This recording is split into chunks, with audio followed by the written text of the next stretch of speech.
بنی اسرائیل میں ایک شخص نے کسی کے ہاں نکاح کا پیغام بھیجا، اس کو ایک آدمی کی بیٹی سے عشق ہو گیا، محبت ہو گئی، نکاح کا پیغام بھیجا تو لڑکی کے ابا نے انکار کر دیا۔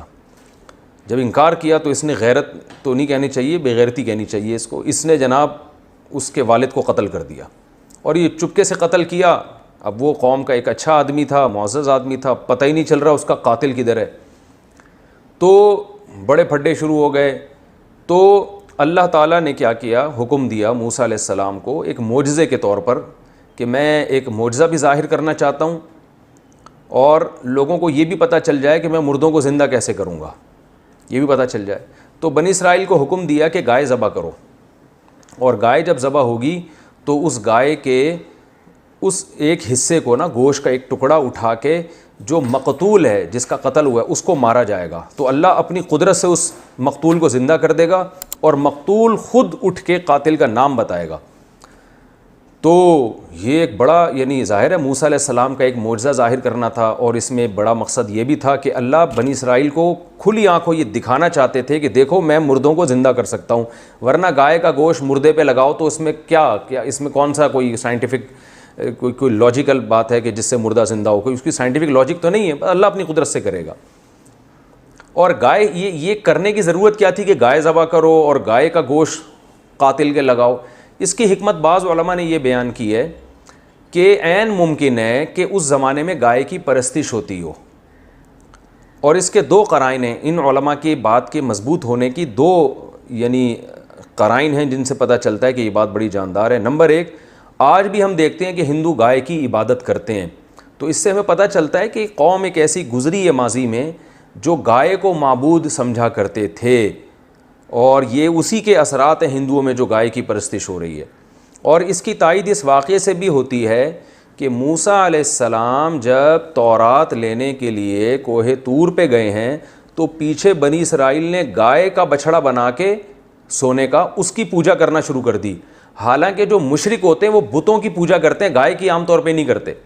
تو اس سے بھی پتہ چلتا ہے کہ فرعون کے دور میں گائے کی پوجا پاٹ کا کوئی نظام رہا ہوگا۔ تو اللہ تعالیٰ کا عین ممکن ہے کہ یہ حکمت ہو اس میں کہ یہ چونکہ ایسی قوم میں رہے ہیں جہاں گائے کو مقدس سمجھا جاتا ہے، تو ان کے دل میں توحید کو راسخ کرنے کے لیے ان سے گائے ذبح کروائی جائے، کیونکہ عملی طور پر تو یہ ایک خدا کے قائل ہو گئے ہیں کہ ایک اللہ ہے، ہم اللہ کے سوا کسی کو نہیں مانتے۔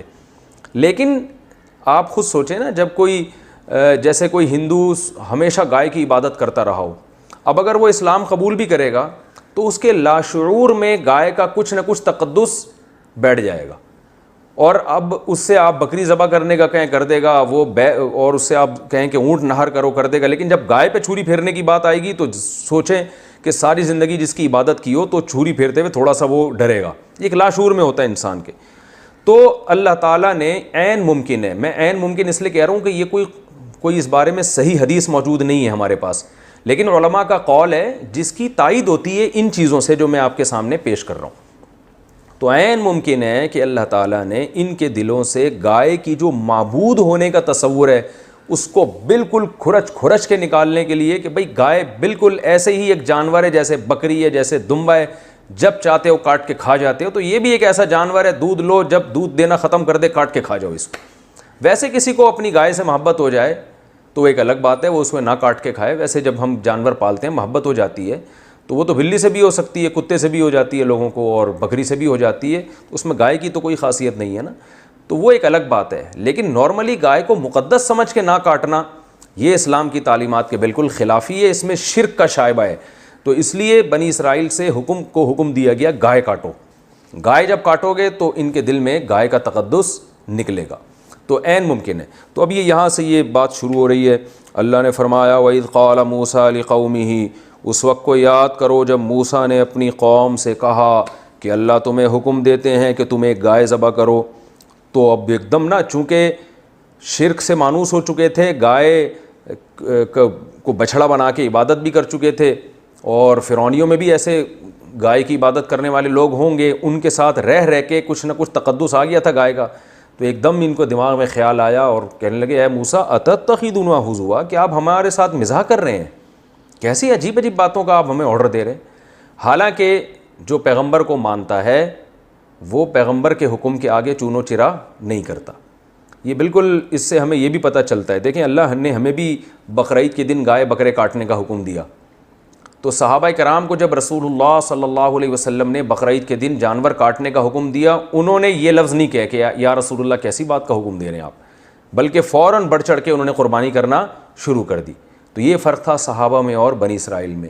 تو ہم بھی اگر اپنے آپ کو کامل مومن بنانا چاہتے ہیں تو صحابہ کے راستے پہ چلنا پڑے گا. بقرعید میں اللہ نے حکم دیا جانور کاٹو, ہم کاٹ دیں گے, اس لیے کہ پیدا اللہ نے کیا. اور جو لبرلز ہوتے ہیں نام نہاد لبرل, وہ چون و چرا کرتے رہتے ہیں, یار اتنے پیسے کسی بیوہ کو دے دو, اتنے پیسے کسی غریب کو دے دو, اتنے پیسے سے کسی یتیم کی تعلیم کا انتظام کر لو, جس پیسوں سے تم بیل لے کر آؤ گے. تو وہ کرتے رہتے ہیں ایسی باتیں.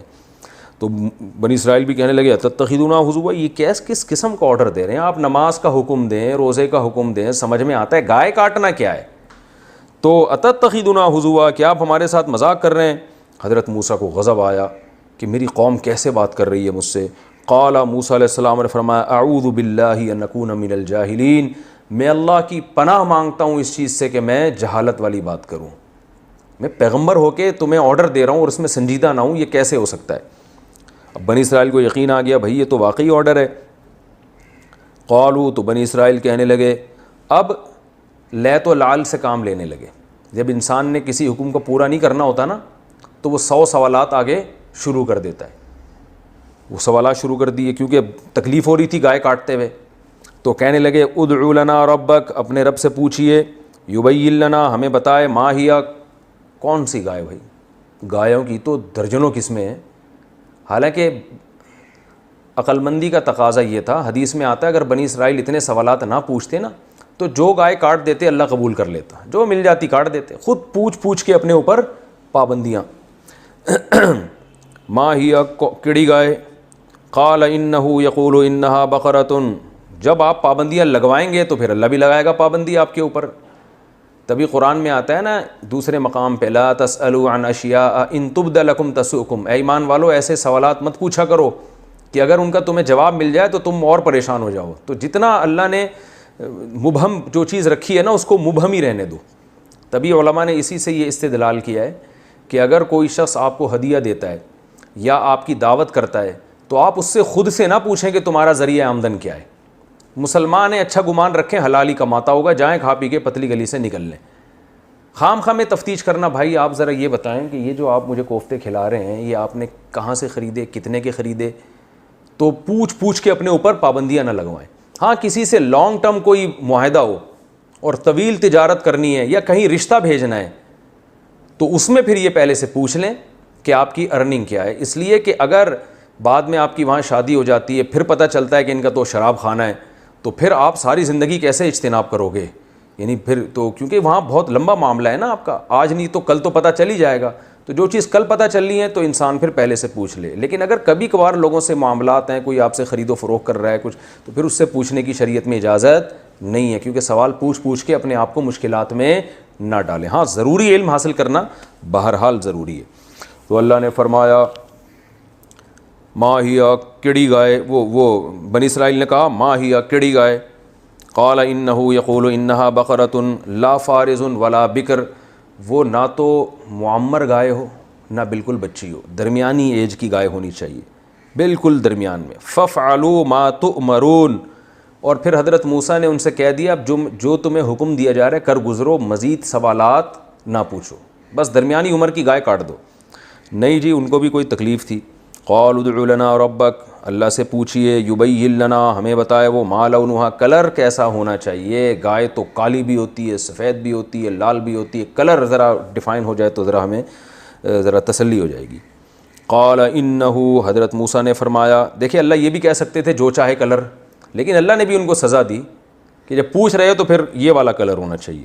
انہ یقول انہا, بے شک اللہ تعالیٰ فرماتے ہیں کہ وہ ایسی گائے ہو, بقرۃ صفرا, زرد رنگ کی گائے ہو, فاقع لونہا, چمکتا ہوا زرد رنگ, تسر الناظرین, دیکھنے والوں کو خوش کر دے. اب لاؤ ایسی گائے.